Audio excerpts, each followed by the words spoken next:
Autonomous systems are a global trend. Therefore, collision avoidance systems are a key technology for future unmanned aerial systems and advanced air traffic services, such as for aerial surveillance.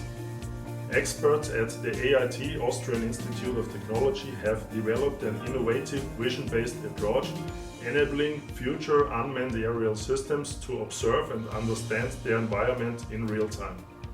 This approach goes beyond state-of-the-art, making use of novel sensing techniques and route planning strategies for avoidance, resulting in a technology that is suitable for a variety of aerial applications, as well as a significant improvement in safety for conflicting traffic, with cooperative and non-cooperative vehicles and ground operations.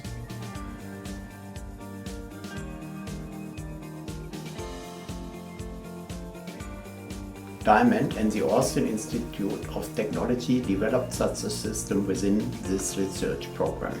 Besides being an obvious requirement for unmanned flying, a capable detect and avoid system will be also helpful to improve safety for manned flying.